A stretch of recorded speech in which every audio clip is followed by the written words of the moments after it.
Hello, everybody. I'm here with my setup. I finally got it set up. I finally got my mic and my camera. Hopefully it works. I had to really muster up the energy to get everything set up yesterday, but I couldn't let these things sit in a box and get dusty another week, even if I was going to get frustrated putting it together, which I did, but I managed to not smash it to pieces, which is great. So this week is going to be a little bit different. I'm not going to be covering anything in particular, but one of the comments last week was about me being on Big Brother and also being on the show, the Fox TV show Lucifer, which I was. And we're going to be going into my background, how I ended up here, how I got into that, and the way my awakening has unfolded through those experiences. So, Catherine pointed out, do you realize that you discussed the 33rd parallel of the world map, showing the map at 33 minutes and 33 seconds into your video today? Love your show, Kristen. Thank you for that comment. No, I actually didn't realize that. I believe, so what happens every week is I do like the light edit, and I cut out any breaks or anything, fumbling over words or whatever, any time that's wasted. But then it's passed off to Iconic, and the amazing editor, Fred, sometimes throws in some extra things. So I don't remember adding the map. I think he may have added the map, if I'm not mistaken, unless I did, but I don't think I did. And then Raj B said, it all makes sense now. Kristen was a housemaid on the TV show Big Brother, blah, blah, blah. So, like I said, we're going to be talking about that. Joseph said, I believe you were referring to the horse latitudes in the ocean where sailing ships struggled with a lack of wind. I think I remember the Doors rock group also referred to this in one of their songs. That's interesting. I didn't know that. About the intern music. Because we were talking about my intro music. So the song that you hear at the beginning, ding, ding, ding, ding, ding. That's the song that my husband did when I said I wanted something fun and lighthearted and nothing too serious. So it was intro music, and it looks like Christopher responded back to that.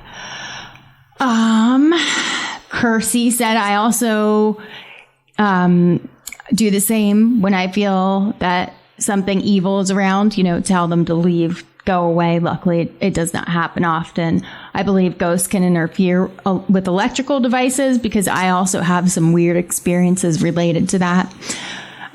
She said when she was in her early 20s, I've lived for a year with my sister, whose battery alarm clock sometimes alarmed by itself, and it usually happened just before leaving the house in a hurry. I mentioned to her about it, and she said that it was just a ghost who likes to annoy you when you are in a hurry somewhere.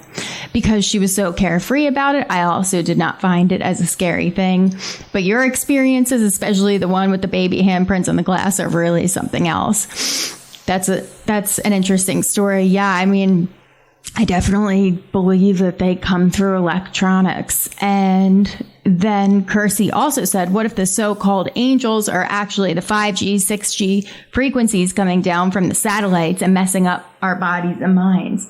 The numbers 11, 22, 33 are so-called master numbers. And I try to avoid arranging anything important for the 22nd day because I've had bad experiences from that particular day. According to numerology, number 22 is known as the master builder, and it channels cosmic wisdom down to earth and uses it to turn incredible dreams into reality. Well, it did change my life totally and kind of turn my dreams into a reality in end, but through that, a very hard period of my life. That's what happens. And that's sort of what we're going to be diving into a little bit more with my background today. Not with any of the numbers, but also dreams turning into reality and changing your life, and then in the end, it works out, but going through a very difficult time. So Ben asked, great show. I really enjoyed it. What's your thoughts on the Russia-Ukraine war? Well, in short, most of us know that the goal is for the East to take over the West, and whatever means they need to do that, they're going to do that. So if Russia, China, and other countries like Iran are scheduled to take over the West, then in short, the Russia-Ukraine conflict is just another move on the chessboard moving towards that. So it's that thing of knowing the outcome and you'll see the journey. And that's just one of the moves on the chessboard. Tina, anything to do with symbolism is always riveting. Thank you, Kristen. I recall seeing a film well over 20 years ago called Pulse about something demonic that was getting into everyone via technology, causing mass depression and suicides. In the end, the main characters had to try to escape off grid. Very good film. Interesting. Never heard of it. I've never seen it, but you know the way that they are with predictive programming, and I'll have to check that out. So thanks for that suggestion. And Callum pointed out that he's not that great at meditation, but he's had the experience of demons coming out of his breath. That's interesting because I believe that the throat chakra is one of the number one chakras that these demons, or whatever you want to call them, attack. And we'll be going into a little bit about that today too, about speaking your truth, because speaking your truth is extremely powerful, and the system doesn't want anyone who's really tuned in and tapped on to have positive influence. So there's always going to be something in your way preventing you from speaking your truth. And I've had experiences where I've sort of felt like demons were coming out of my breath when I started speaking my truth. So we're going to be going into that as well. Teresina, am I saying that properly? She said at the beginning of the movie Superman, they repeat the number 33 several times in different ways. Great video. Thank you. I haven't seen it. Are you talking about the new Superman?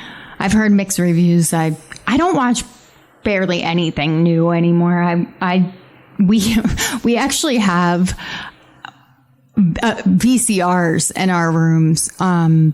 We don't have Netflix. We don't have any streaming services. Our kids watch old movies from the 80s and 90s. And sometimes I'll put newer stuff on for my older daughter because I don't want her, once she starts making friends and interacting with other kids, I don't want her to feel like a huge oddball, but, not knowing anything new. I let her watch Miss Rachel, and I like Miss Rachel because she's very open about her stance on what's happening in Gaza and takes a stand for the Palestinian people, which I love. So I do let my daughter watch Miss Rachel, and it's helping her a little bit learn how to speak because she's a little speech delayed right now. And we're not trying to really worry about it because she has no other signs of anything, quote unquote, wrong with her. So I'm always interested in hearing these new things that pop up and predictive programming type things that pop up in films nowadays, because I'm actually a little bit out of the loop. Most of the things that I refer to are films and TV shows from the past. So thanks for bringing that up. Izzy said, thank you. Great info and video. By the way, the foundation, this one is interesting, and I had no clue about it. The foundations for the Federal Reserve System were laid out during a secret meeting, 1910-ish, at Jekyll Island, Georgia. Yep, located on the 33rd degree. Bananas. Anyway, cheers and love. That's I just gotta chill. That's crazy. I did not know that. But I was talking about last episode about the 33rd parallel and how they write a lot of laws along this ley line. And that's what she's referring to. So that's absolutely fascinating. I had no clue about that. So I learned something new. That's why I like opening up these conversations and sort of doing a more community-based feel here, because we can all learn from one another. And Rose and Christopher, let's see, that you two were going back and forth. Christopher, awesome episode on 33. Talked about my experience at Crybaby Bridge. And then he did a deep dive on gremlins and goblins, which are identical mischievous spirits to the jinn and the Japanese yokai. In World War II, they literally put up safety posters warning people to take care and not let the gremlins mess with them. It seriously interests me because so many similar cartoon spells have been cast by Disney regarding germs and viruses. The activity that you experienced, that I experienced at my new place. Wonder if old AI or Jinn or whatever it is was just getting worried you were going to talk about it and reveal its identity to us. I think that's exactly what was happening. And he said, it really makes me think, like you've said before, that AI has always been around. Artificial intelligence is just another name for gremlin or Jinn or yokai. Non-human intelligence, which we now have in our pockets. And yeah, I do think the evidence just keeps showing up that that's what it is. And that's why I try my best to limit my consumption. But, at this point, I can't cut myself off from it completely. But at some point, we might have that decision to make. Kevin talked about that he threw a TV down a hill in 2008, the way that I showed in the last episode from that clip from Office Space. And that's pretty funny that you dropped it, rolled it, and kicked it along with steel toe cap boots. It was very fun and satisfying. I know. What is it? Why is it so fun to smash electronics? I don't know. It is.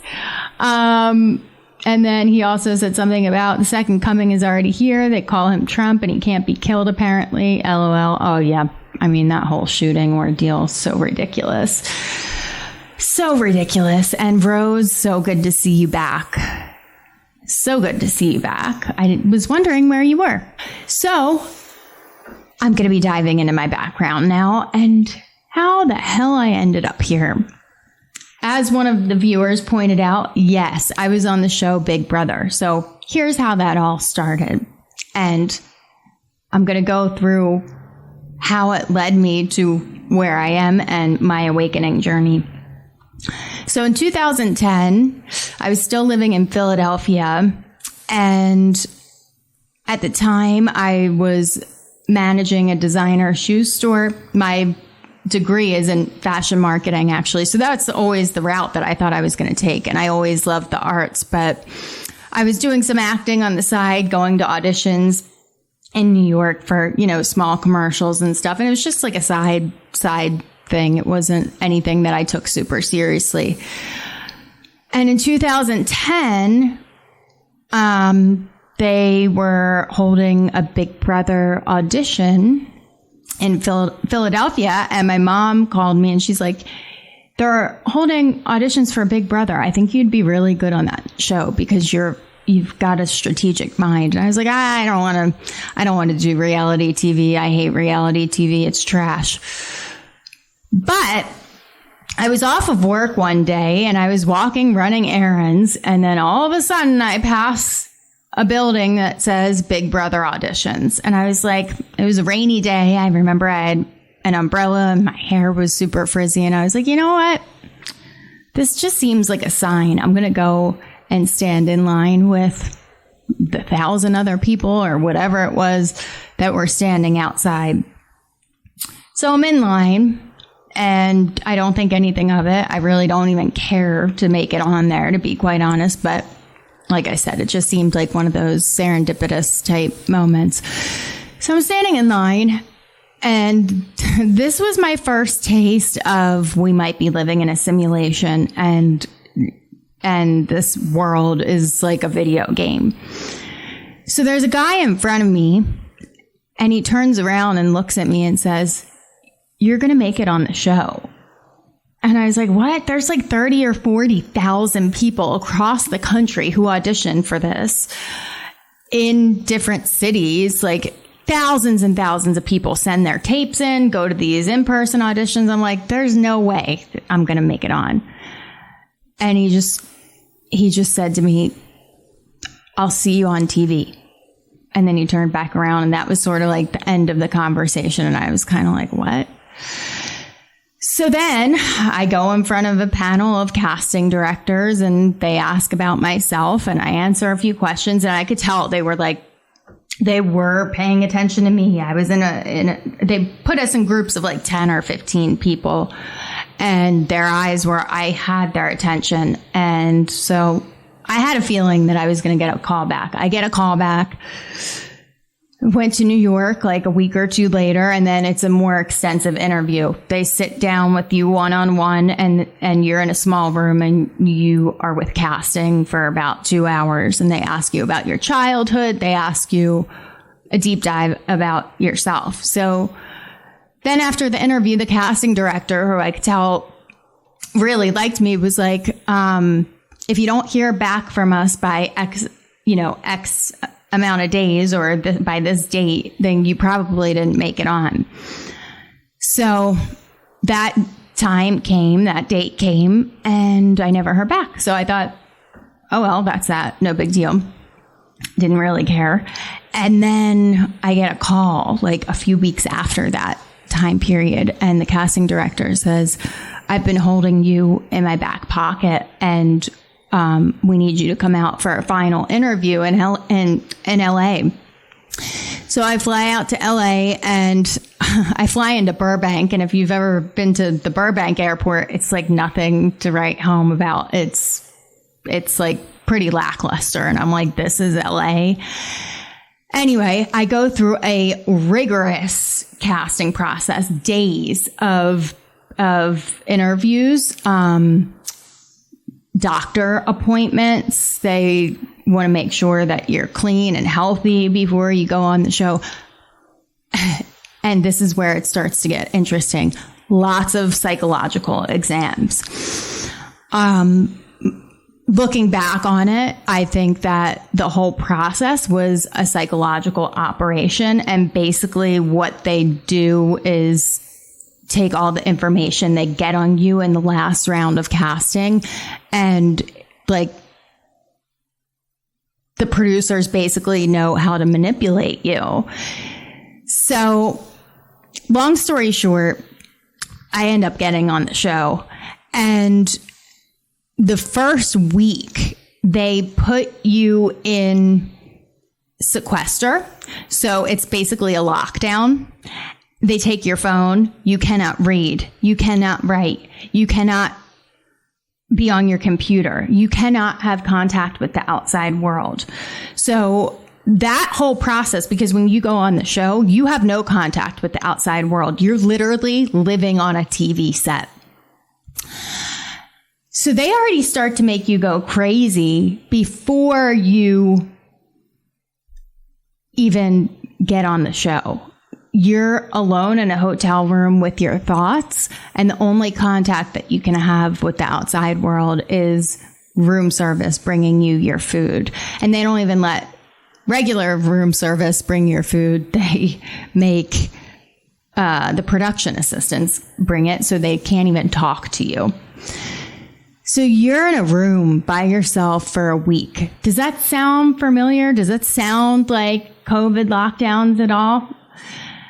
What I'm going to be doing is drawing all these parallels as to how the world is playing out and how this microcosm of an experience that I went through mirrors that which we're seeing play out.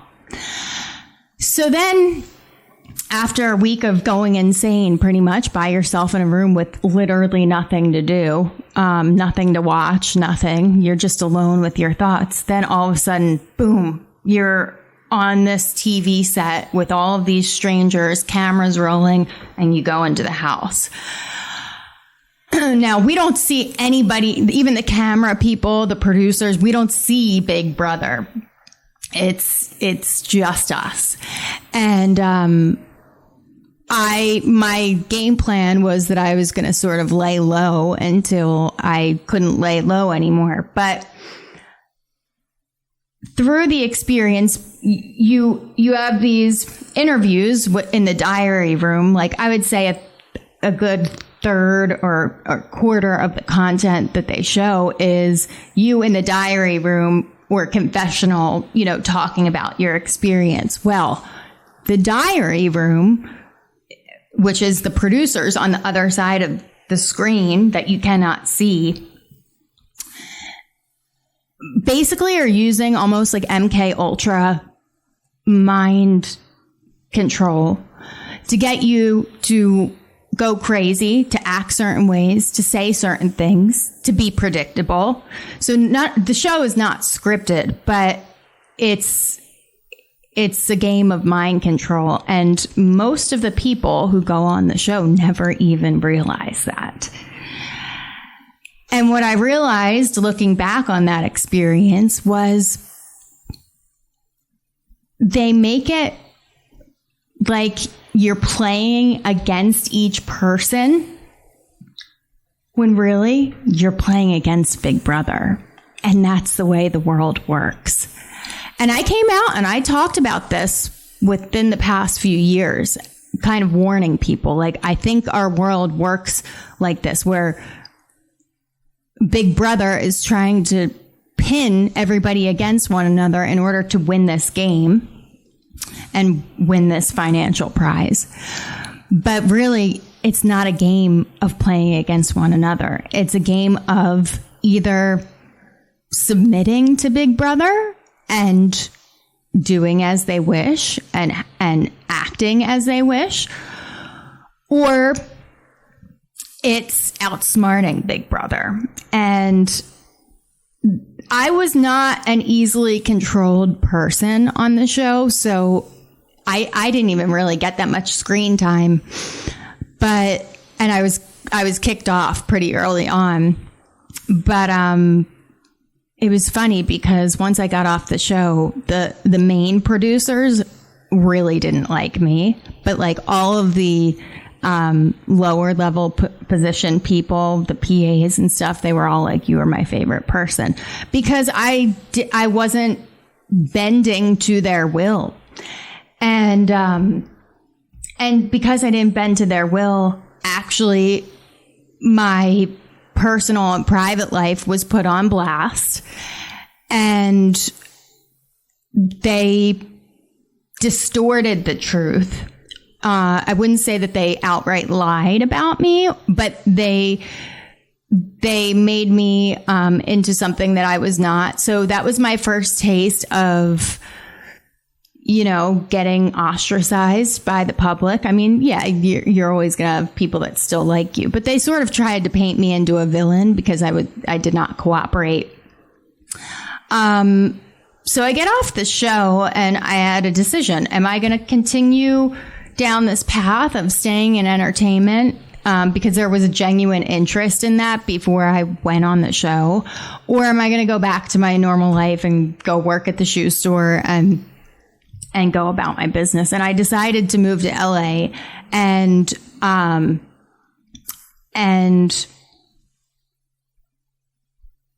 start a career in entertainment, because really at the heart of everything that I wanted to do, I really wanted to bring light into this world. I wanted to be an entertainer, to make people smile. Like, that's as simple as it was. So then I spent a decade in Hollywood, but a series of coincidences, I guess you could say, or synchronicities happened. I was supposed to, when I moved to LA,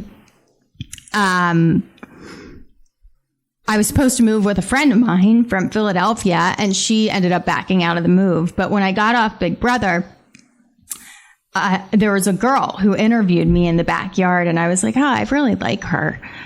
And that was that. Like, I didn't really know that much about her. I found out later on that she was actually on The Apprentice. And she was interviewing me for like TV Guide or one of those shows. I forget. Or, you know, at the time, I think it was on YouTube. And I was like, yeah, I really like her. So anyway, my friend backs out of the move. And I'm like, oh, I got to go on Craigslist to find a freaking roommate. Are you kidding me? Especially because my name was out in the public then. I'm like, I really don't want to do that. So I had to, because I couldn't afford to live by myself in LA at that time. So I go on Craigslist and I email a girl who posted the room in West Hollywood for rent. And it ended up being the girl who interviewed me in the backyard for Big Brother. So that was a synchronicity of like, okay, I'm supposed to be going here and doing this with my life. And so then I spent 10 years in LA and pursuing entertainment. And towards the end of that time, the woke agenda started to happen and I started speaking out about it. And I became less interested in acting and more interested in filmmaking or at least storytelling and script writing and stuff, because I was like, well, I could at least have a little more creative control over the situation. So I started writing scripts and I got really good at it. I got good at comedy writing. And then I started pitching my ideas to pretty big executives. And this was right before 2020. This was like 2018 and some of 2019, but I was still watching the woke agenda and starting to kind of like find my voice and speak out about it, like missing good comedy from the 80s and 90s and wanting to bring that back without any kind of, you know, agenda to include XYZ just because. Then 2020 hits and the whole COVID ordeal. And I couldn't stay silent. I remember watching David on, it was either the first or the second interview with Brian, whatever his name is, from London Real. And I remember David saying, do what you always know is right. And at that point, I knew I was facing the moment in my career because I hadn't really made it yet. But I knew I was on the brink of like finally having my big break because of the attention that I was getting, the positive attention that I was getting for my work, for my writing, and was also getting into documentary filmmaking, producing. And I had a decision to make, and I couldn't stay silent about the COVID stuff. I worked on a commercial where they told us we had to wear masks, but then we're this close to one another filming. So I just asked if I could be kept away from everybody, if I could eat separate from everybody, and just even if I had to sit in my car, I didn't want to partake in that.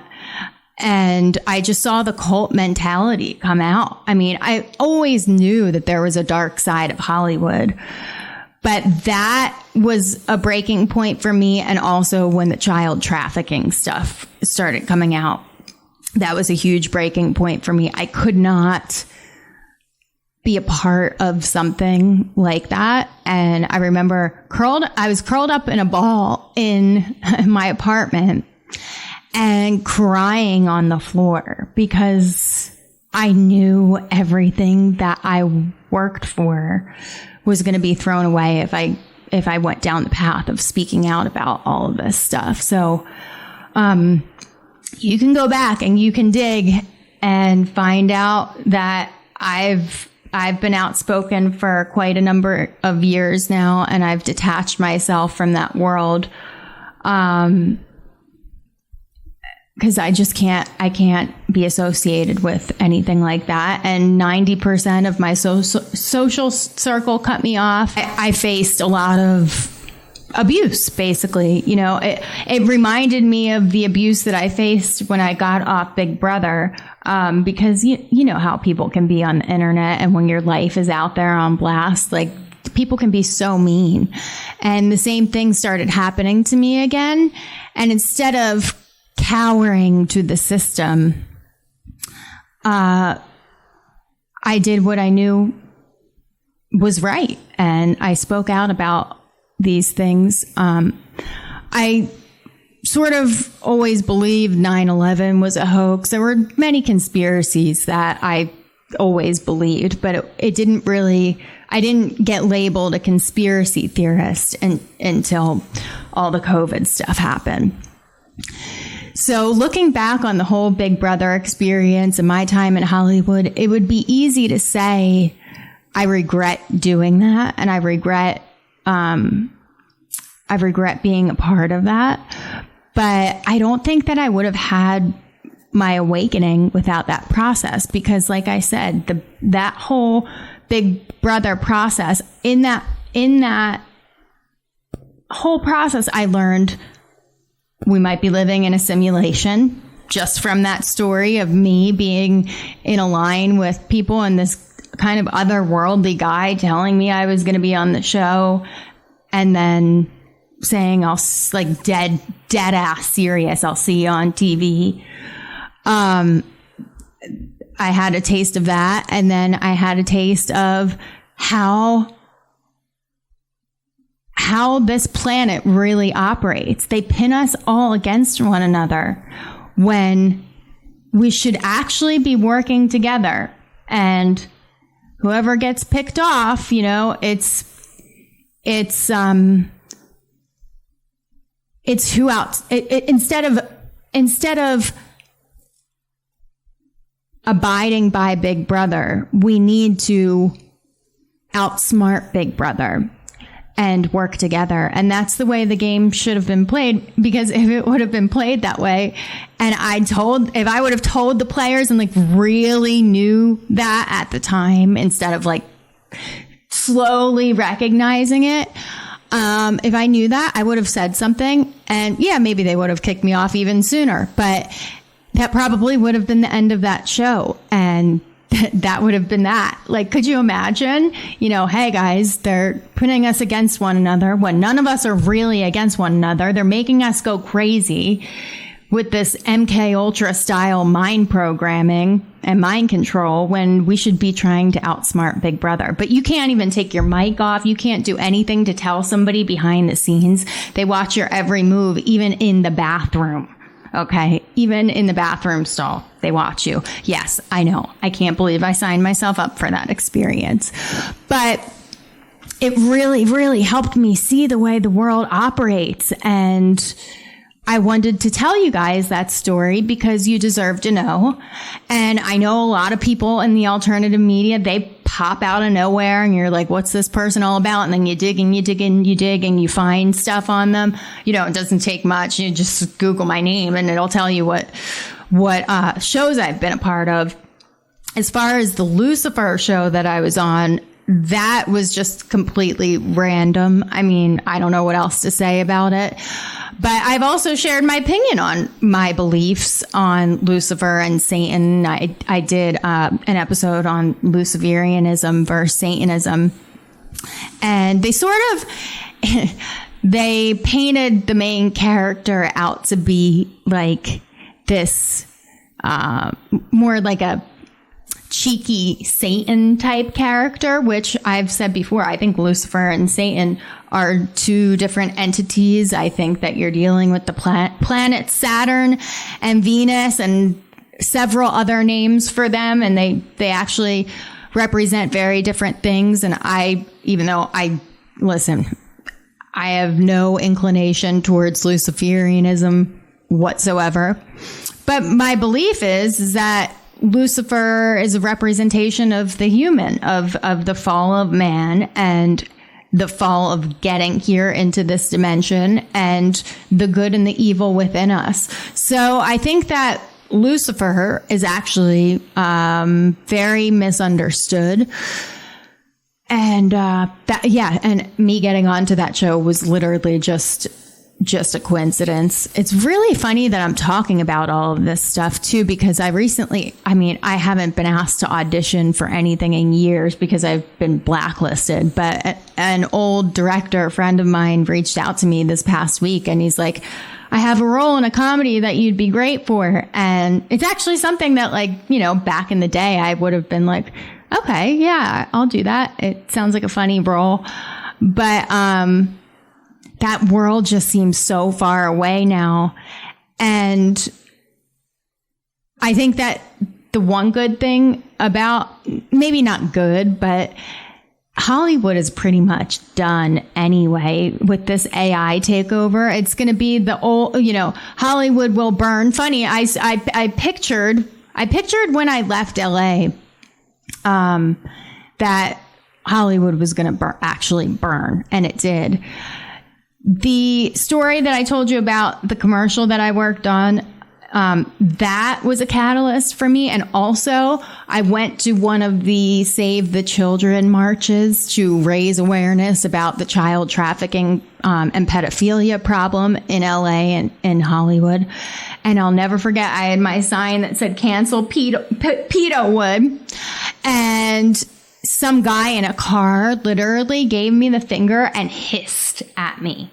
Who does that to somebody who's trying to raise awareness to this problem that exists within the industry? And that's when I knew, like, I gotta get out. I gotta get out of here. So that's my story on that. And just like in LA, where I never really made it per se, like literally, I was a little bit of an insider, but I was also an outsider. And I'm the same thing here. Nothing's really changed. I've just migrated over into this new sector of people who are awakening, and I'm just part of it. I'm just part of the ride. And there's no agenda here. You know, just because I spent time in LA and I ended up on a big reality show doesn't mean that I'm a Luciferian or Satanist or I'm part of the system. It really is none of that, because I was also, you know, very much an outsider. And like I said, I feel that way in this world too. I, you know, from the looks of it, it's like, oh, well, you have a show on Iconic. Yeah, but other than this platform, most people don't really know who I am. And so much time has passed since being on a big reality TV show or acting in little gigs here and there that nobody really knows who I am. I do not have a huge following. If I did, and I was making a lot of money doing this, then I could understand somebody questioning me a little bit more, but there's none of that. So I just wanted to clear that up, because I'm never going to run away from you asking me anything. You can ask me anything here. Maybe the answers won't always be what you like. Maybe sometimes I'll surprise you. Maybe you won't like me at all, but that's okay. And I've learned a lot through David's work that you just be yourself and you keep on going and you speak the truth. So that's why I'm here. There's no other agenda. And I just wanted to let you guys know that from my heart that, yeah, there are times where I'm like, geez, why did I even sign myself up for that shit? Because it's embarrassing. There were humiliation rituals throughout the process. I mean, I could talk about this for days. There was because you play these like contest games throughout the show. And if you lose, sometimes you have to do something for a whole week. Like if you lose certain competitions, you have to eat this stuff called slop. And it's like bird seed, basically. It's absolutely disgusting. Or sometimes you have to take cold showers all week. They literally will make the water cold. I had to wear this like leotard with an afro all week, like couldn't be seen in any other clothes. It's So I even had humiliation rituals done to me. And so when all of this stuff has come out about Hollywood and the system, I'm like, well, I've experienced it firsthand. So not only can I speak on it, but I can vouch that, yes, this is all real. And I just wanted to spend this episode talking about that because you deserve to know. And if you have any other questions, I'm here to answer them. I'm not going to hide from something just because it's embarrassing. I'm here to speak the truth. So that's it for this episode. And if you stayed until the end, I know a lot of times, like, speaking about your life and your own story is not that interesting. That's why I haven't really talked about it that much.